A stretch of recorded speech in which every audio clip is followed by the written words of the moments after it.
David Hornsby is our next keynote speaker.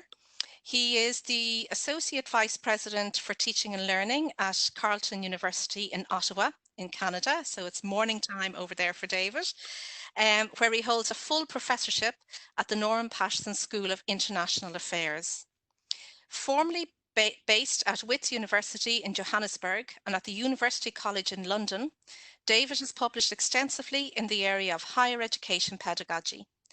His work includes a particular focus on large class teaching, socially just pedagogies, and the notion of the citizen scholar. So David, I'll pass over to you.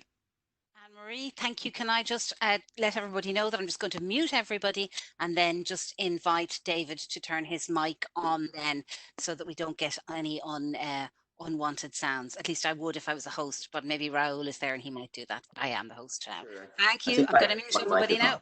Okay. Can everybody hear me still? Thumbs up? Good. Okay. Well, thank you very much, everybody. Nice to virtually see you, and a big thanks to Anne-Marie and Anna for the invitation to join you today. I think I have to say I was very excited to receive this invitation, in part because it's really nice to see a community emerging that it wants to focus on large class teaching. And I have to say that, you know, this is something that's been near and dear to my heart for a while now. It started in South Africa, and it has continued with me on my journey back to Canada, because I'm Canadian originally. I have to say, though, you know, there's something really funny about this moment. I really wish we were physically together. It would be really wonderful to be meeting all of you, to be sharing ideas, to be learning and engaging and interacting. There's nothing like that face-to-face experience. But I also have to say that I really wish we were all together, because that would mean we'd be in Valencia. I mean, like, talk about an amazing space. I mean, let's look at this. Just let me set this picture up for you of this beautiful city in Spain, so we all know what we're missing. You know, I'm very happy to be in Ottawa. Ottawa's a beautiful city, but it doesn't have turquoise blue water or the history or the heat, certainly at this moment. And I would really have welcomed that, particularly at this time. But I hope that as we sort of grow this community, and as I can become embedded in it, that we can maybe return to Spain in the future. So please note that head organizers, and particularly Anne-Marie and Anna, please. So usually when I start talking about large classes, I normally offer this picture as a graphic representation of what it might initially feel like to be presented with large classes and the idea of having to teach them. I think normally large classes don't inspire much excitement from colleagues. Rather, instead filling oneself with dread. At least that was certainly the way it was for me when I first started teaching them. And, you know, it can be really akin to this idea of hurtling uncontrollably towards a crocodile pit to be eaten alive.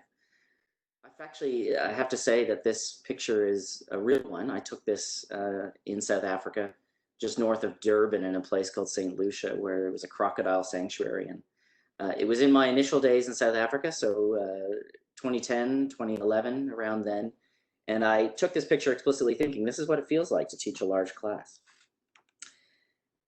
So, but I have to say that, you know, we're in the midst of a pandemic, right? And things all feel very weird. We're shifting our courses online without much notice or opportunity to prepare. And in that sense, I think that the current moment for large class teaching is anything but normal. So I think, you know, whilst this graphic representation might be helpful, I actually think right now this represents a little bit more what it feels like to be thinking about pivoting our large classes online. And certainly if I had hair, I imagine this is how I would feel as well. So I digress, and you know, all joking aside, I use these graphics usually in my conversations about large class teaching with colleagues, I think, to acknowledge the real feelings of anxiety and discomfort that we get when we think, imagine, consider, and prepare for large class teaching. So the main question I always try to do and present to our colleagues, and I'll pose this to you today, is how do we move from a feeling of a sense of dread and anxiety regarding large classes to a space where we see hope and optimism and opportunity to make these meaningful learning environments, even in a context of a pandemic. To do this, I think it's important to take a step back and to think about the broader opportunity and purpose we maintain as lecturers in higher education. For me, this bell hooks quote really grasps the essence of how we should be thinking. The classroom remains the most radical space of possibility in the academy. When we get hung up on the form and the size of our learning spaces, we often forget that these environments are really amazing opportunities to shape understandings, to prepare our students to address the very challenges or the problems that we're all interested in solving. Just think about it, right? Our large classes offer incredible access to a large number of people to influence, to shape, to change minds. And to be honest with you, when we teach large classes, we're usually influencing more people that normally engage with our research. So in this sense, it's critical, I think, to think about large classes in a different way. And we need to remember that teaching maintains a social mission and in many respects a public purpose. The whole underlying principle of education is to make the world a better place. And it's to make the world a better place through fostering understanding and sharing knowledge and capacitating future generations to dig deeper, go further, and not to make the same mistakes that we have made in the past. We all know that university education has a real material benefit. Everybody in this space has been lecturing and involved in university education for a while. We know that university educated citizens lead to societies that have lower inequality and poverty rates, that have robust and healthier populations, are committed to ensuring transformation and the establishment of just societies. And we also know that universities and university education is critical to the establishment and success of a knowledge and innovation-based economies. But we also know that students need us. They need us to structure the learning environment in a way that makes sense, building curriculum and disciplinary content coherence. In an age of fake news, deciphering what is valid information is more important now more than ever. Learning objectives act as important signposts for students, but also for us in order to help us focus on what matters in our particular course. And content isn't the only thing that's relevant. It's really important in these spaces to make space for higher order cognitive skill development in the way we assess and teach. Such things as critical thinking, problem solving, cultural humility, not to be racist. But how do we do this when all the signs and much of the literature argue that large classes are bad for students? Indeed, it is often the case that large classes are synonymous with a lack of student engagement, bad performance, and few opportunities to develop important skills like critical thinking. Well, I argue that large classes are only bad because we allow the form or the size to dictate the set of pedagogical strategies that reinforce these problems.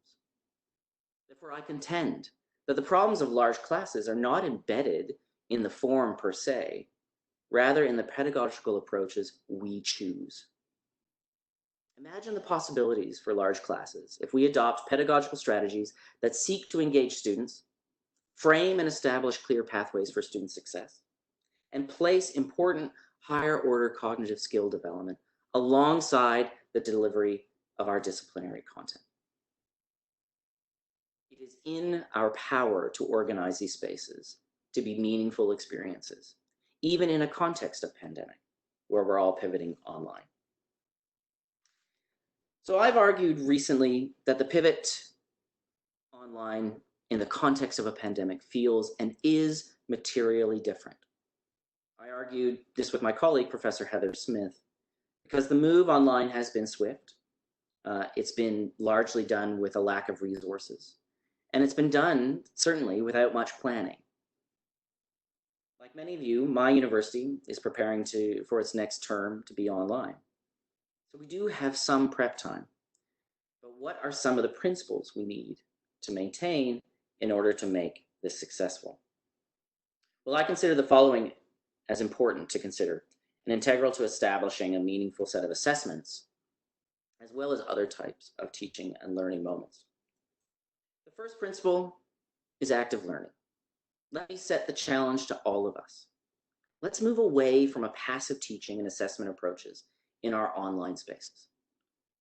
We can get our students to be more self-directed, working in groups of peers, adopt more formative assessments and strategies, and mix a set of synchronous and asynchronous events, all in the effort to engage our students. The second principle I think we need to keep in mind in this particular moment is equity and inclusion. Particularly, it feels important to acknowledge that our students are not experiencing the pandemic or the pivot online, or even just university education in a common way. We need to adapt our assessment strategies to take this into account.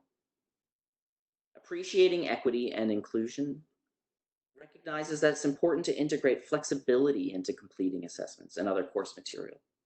Our students may not all be in the same time zone. We certainly aren't. We're equipped to cope with online spaces in the same way. Their home environments may not be evenly suitable to completing coursework at particular times, or students may need, even under this condition of pandemic, to be balanced.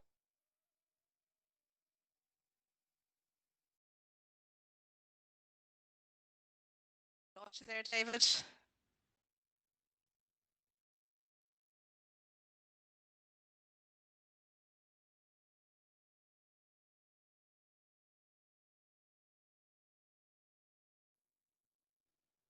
You're back. You're back. Where did you lose me?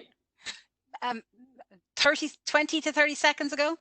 Okay, so I'll do the equity piece again. Yeah, I think so.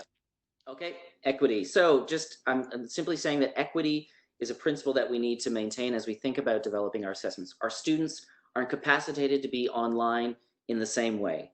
They're not in the same time zones often. They don't have the same technologies or the capacities or the same home environments. And we need to take this into account as we balance, right? As we balance our expectations upon our students.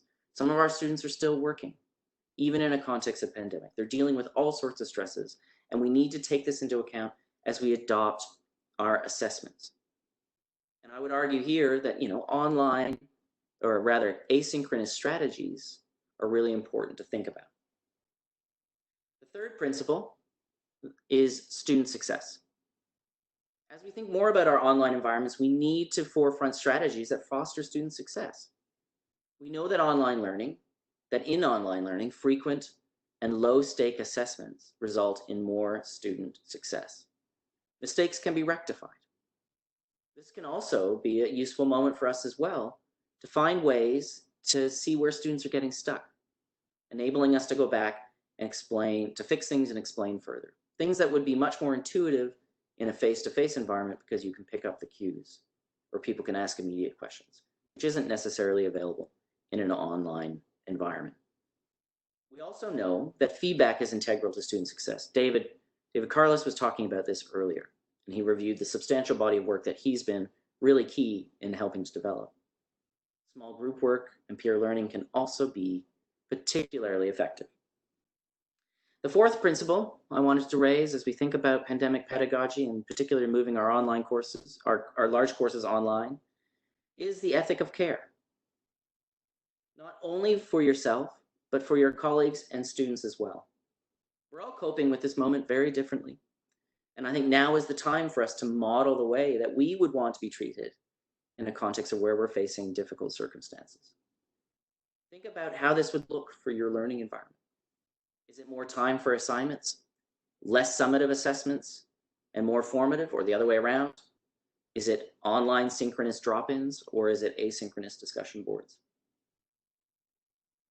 The fifth and final principle I wanted to raise is the one about skills.